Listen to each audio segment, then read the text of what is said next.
முதலில் தலைப்புச் செய்திகள். டிஜிட்டல் வழிமுறைக்குள் வரும் அரச நிறுவனங்களின் பண பரிவர்த்தனை.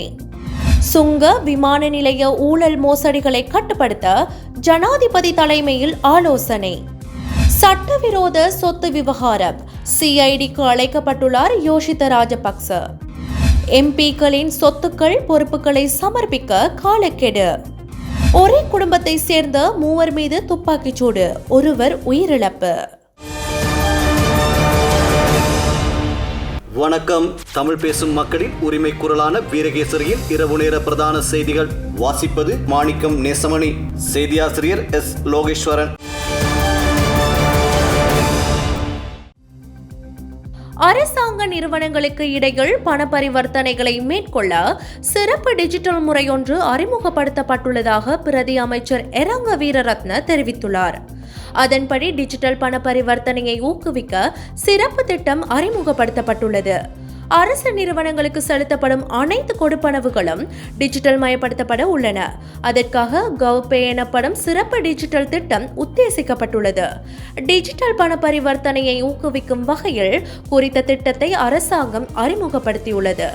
மொத்த உள்நாட்டு உற்பத்தியில் வருடாந்தம் 1% முதல் 1.5% வரை பணத்தாள்கள் கொடுக்கல் வாங்கல்களுக்காக வீணாக செலவிடப்படுகிறது. பணத்தை பயன்படுத்தி செலுத்தப்படும் கொடுப்பனவுகள் மோசடி மற்றும் ஊழலை அதிகரிப்பதற்கும் பணம் செலுத்தும் செயற்பாட்டில் திறமையின்மைக்கும் வழிவகுக்கிறது.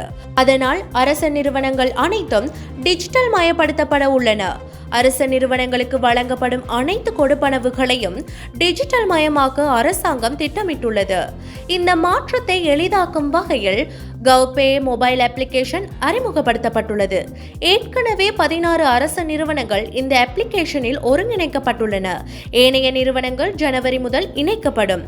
இந்த முன்முயற்சியானது அரசாங்க பணம் முழுவதையும் டிஜிட்டல் மயமாக்குவதை நோக்கமாக கொண்டுள்ளது. இதனால் பொது சேவைகளின் செயல்திறன் மேம்படும். டிஜிட்டல் கொடுப்பனவுகளை ஊக்குவிப்பது மனித உழைப்பை குறைக்கும், முறைகேடுகள் மற்றும் ஊழலை அகற்ற வழிவகுக்கும் என்பதுடன் பொதுமக்களுக்கு வசதியான சேவைகளை வழங்கும் என அவர் தெரிவித்துள்ளமை குறிப்பிடத்தக்கது.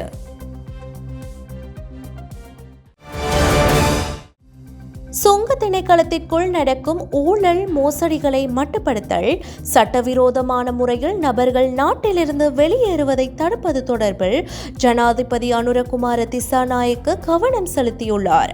ஜனாதிபதி மற்றும் குடிவரவு குடியகழ்வு திணைக்களம், இலங்கை சுங்கம் மற்றும் விமான நிலையம் மற்றும் விமான சேவை நிறுவனத்தின் பிரதானிகளுக்கு இடையிலான கலந்துரையாடல் நேற்று ஜனாதிபதி அலுவலகத்தில் இடம்பெற்றது. இதன்போது போதைப் பொருள் மற்றும் சட்டவிரோத பொருட்கள் நாட்டிற்குள் வருவதை தடுத்தல், விமான நிலையம் சுங்க திணைக்களத்திற்குள் நடக்கும் ஊழல் மோசடிகளை மட்டுப்படுத்தல், சட்டவிரோதமான முறையில் நபர்கள் நாட்டிலிருந்து வெளியேறுவதை தடுப்பது குறித்து கலந்துரையாடப்பட்டுள்ளது. அதற்காக குடிவரவு குடியகழ்வு திணைக்களம், இலங்கை சுங்கம் மற்றும் விமான நிலையம் மற்றும் விமான சேவை நிறுவனம் ஆகிய 3 நிறுவனங்களிலும் இணை கேமரா கட்டமைப்பு மற்றும் கண்காணிப்பு நிலையத்தை ஸ்தாபிக்குமாறு ஜனாதிபதி அனுரகுமார திசாநாயக்க ஆலோசனை வழங்கியுள்ளார். அத்தோடு தற்போதுள்ள ஸ்கேன் இயந்திரங்களுக்கு பதிலாக மேம்படுத்தப்பட்ட நவீன ஸ்கேன் இயந்திரங்களை பயன்படுத்தி இந்த நிறுவனங்களூடாக நடக்கும் கடத்தல்களை தடுப்பதற்கு நடைமுறை சாத்தியமான புதிய செயல்முறையை ஆரம்பிக்க வேண்டும் என்றும் ஜனாதிபதி வலியுறுத்தியுள்ளார்.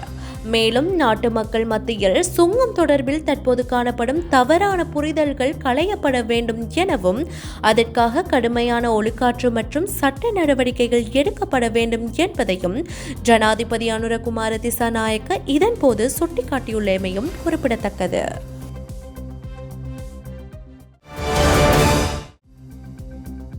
முன்னாள் ஜனாதிபதி மஹிந்த ராஜபக்சவின் மகன் யோஷித ராஜபக்சவை குற்றப்புலனாய்வு திணைக்களத்தில் முன்னிலையாகுமாறு அழைப்பு விடுக்கப்பட்டுள்ளது.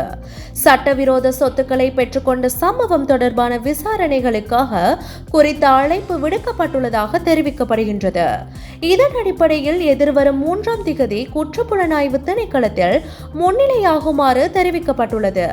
முன்னதாக முன்னாள் ஜனாதிபதி மஹிந்த ராஜபக்சவின் பிரதான பாதுகாப்பு அதிகாரி மேஜர் நெவில் வன்னியாராச்சி குற்றப்புலனாய்வு திணைக்களத்தில் நேற்று முன்தினம் 4 மணி நேரம் வாக்குமூலம் வழங்கியுள்ளார். குறித்த தரப்பினர் சட்டவிரோதமான முறையில் சொத்துக்களை ஈட்டியமை தொடர்பில் விசாரிப்பதற்காகவே முன்னாள் ஜனாதிபதி மஹிந்த ராஜபக்ஷவின் பிரதான பாதுகாப்பு அதிகாரி குற்றப்புலனாய்வு திணைக்களத்தில் நேற்று முன்தினம் முன்னிலையாகியிருந்தார். இதன்படி அவர் வெள்ளிக்கிழமை முற்பகல் 9:30 பிற்பகல் 1:30 வரை வாக்குமூலம் வழங்கியுள்ளார்.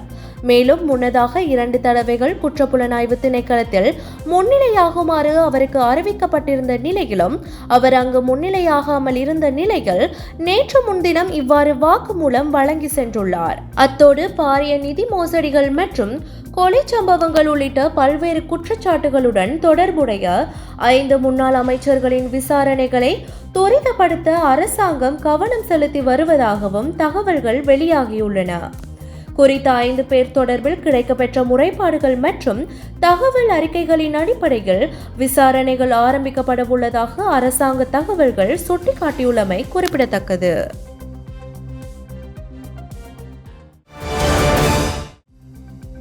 பாராளுமன்ற உறுப்பினர்கள் தமது சொத்து மற்றும் பொறுப்புகள் தொடர்பான விபரங்களை எதிர்வரும் பிப்ரவரி மாதம் 15ஆம் தேதிக்கு முன்னர் சமர்ப்பிக்குமாறு பாராளுமன்ற செயலாளர் நாயகம் அலுவலகம் பாராளுமன்ற உறுப்பினர்களுக்கு எழுத்து மூலமாக அறிவுறுத்தியுள்ளது. புதிய ஊழல் எதிர்ப்பு சட்டத்தின் 82A பிரிவின் பிரகாரம் பாராளுமன்ற உறுப்பினராக பதவி பிரமாணம் செய்ததைத் தொடர்ந்து 3 மாத காலத்துக்குள் பாராளுமன்ற உறுப்பினர்கள் தமது சொத்து மற்றும் பொறுப்புகள் தொடர்பில் அறிக்கை சமர்ப்பிக்க வேண்டும். புதிய ஊழல் எதிர்ப்பு சட்டத்தின் பிரகாரம் பாராளுமன்ற உறுப்பினர்கள் அனைவரும் வருடாந்தம் ஜூன் மாதம் 30ஆம் தேதிக்கு முன்னர் தமது சொத்துக்கள் மற்றும் பொறுப்புகள் தொடர்பான விவரங்களை உரிய ஆவணங்களுடன் சமர்ப்பிக்க வேண்டும். இதற்கமைய பாராளுமன்ற உறுப்பினர்கள் தமது சொத்து மற்றும் பொறுப்புகள் தொடர்பான விவரங்களை 2025ஆம் ஆண்டு பிப்ரவரி மாதம் 15ஆம் தேதிக்கு முன்னர் சமர்ப்பிக்குமாறு பாராளுமன்ற செயலாளர் நாயகம் அலுவலகம் பாராளுமன்ற உறுப்பினர்களுக்கு எழுத்து மூலமாக அறிவித்துள்ளமை குறிப்பிடத்தக்கது.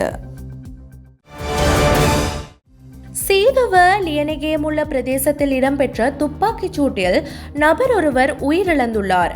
சம்பவத்தில் 53 வயதுடைய நபரே உயிரிழந்துள்ளார். சீதுவ லியனகேமுள்ள வெளப்படப்பார பிரதேசத்தில் அமைந்துள்ள வர்த்தகர் ஒருவரின் வீட்டில் நேற்று மாலை இவ்வாறு துப்பாக்கிச் சூடு நடத்தப்பட்டுள்ளது. ஒரே குடும்பத்தைச் சேர்ந்த தந்தை மற்றும் 2 மகன்கள் மீது துப்பாக்கிச் சூடு நடத்தப்பட்டுள்ளது. குறித்த நபர்கள் படுகாயமடைந்த நிலையில் நீர்கொழும்பு வைத்தியசாலையில் அனுமதிக்கப்பட்ட நிலையில் குடும்பத்தின் மூத்த மகன் உயிரிழந்துள்ளார். துப்பாக்கிச் சூட்டில் படுகாயமடைந்த 73 வயதான வர்த்தகர் தற்போது நீர்கொழும்பு வைத்தியசாலையில் தீவிர சிகிச்சை பிரிவில் சிகிச்சை பெற்று வருவதுடன் அவரது மற்றைய மகன் கொழும்பு தேசிய வைத்தியசாலைக்கு மாற்றப்பட்டுள்ளார். இந்நிலையில் துப்பாக்கிச் சூட்டை மேற்கொண்டவர்கள் அங்கிருந்து தப்பிச் சென்றுள்ளனர். பின்னர் துப்பாக்கிச் சூடு நடத்தியவர்கள் வந்த காரை கட்டுநாயக்க கோவின பகுதியில் உள்ள மயானத்திற்கு அருகில் வைத்து எரிந்த நிலையில் போலீசார் கண்டுபிடித்துள்ளனர். குறித்த துப்பாக்கிச் சூட்டு சம்பவத்திற்காக T56 ரக துப்பாக்கியை பயன்படுத்தியுள்ளதாக போலீசார் தெரிவித்துள்ளனர். துப்பாக்கிச் சூடு நடத்தப்பட்டதற்கான காரணம் இதுவரை வெளியாகவில்லை. சம்பவம் தொடர்பில் சீதுவ போலீசார் விசாரணைகளை ஆரம்பித்துள்ளனர்.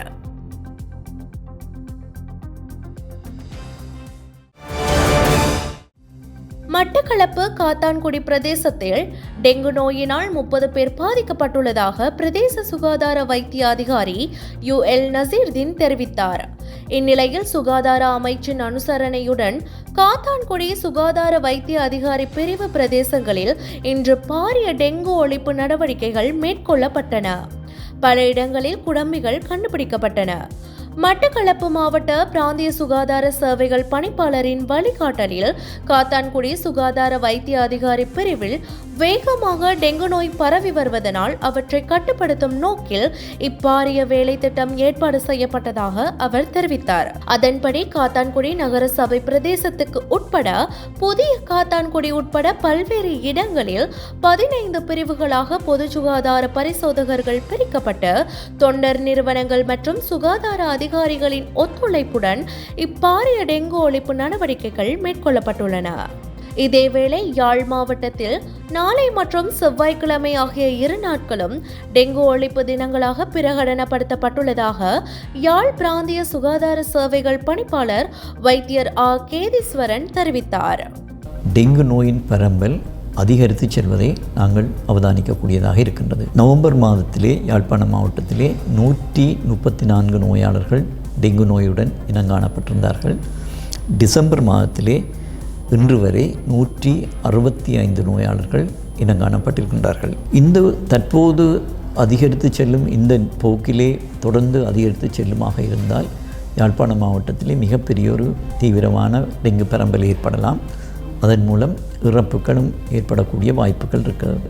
டெங்கு நோயை இந்த கட்டுப்படுத்தும் நோக்கோடு நாங்கள் எங்களுடைய யாழ் மாவட்டத்தில் இருக்கின்ற சுகாதார பணியாளர்களுக்கு மேலதிகமாக கிளிநொச்சி, முல்லைத்தீவு மாவட்டங்களிலிருந்து இந்த டெங்கு தடுப்பு பணியிலே ஈடுபடுவதற்காக சுகாதார திணைக்களத்தைச் சேர்ந்த உத்தியோகத்தர்களை நாங்கள் இங்கே அழைக்க இருக்கின்றோம். அவர்கள் இங்கே நாளை வருகை தர இருக்கின்றார்கள். கடந்த வருடமும் யாழ்ப்பாண மாவட்டத்திலே டிசம்பர் ஜனவரி மாதத்திலே மிகப்பெரிய ஒரு டெங்கு பரம்பல் ஏற்பட்ட போது கிளிநொச்சி, முல்லைத்தீவு, வவுனியா, மன்னார் மாவட்டங்களிலிருந்து எங்களுக்கு எங்களுடைய சக உத்தியோகத்தர்கள் வந்து எங்களுக்கு உதவி செய்திருந்தார்கள். தற்போது நாளை முதல் கிளிநொச்சி, முல்லைத்தீவு மாவட்டங்களைச் சேர்ந்த சுகாதார திணைக்கள உத்தியோகத்தர்கள் இந்த டெங்கு கட்டுப்பாட்டு பணியிலே எங்களோடு இணைந்து கொள்ள இருக்கின்றார்கள். இன்றைய நாணய மாற்று விகிதம்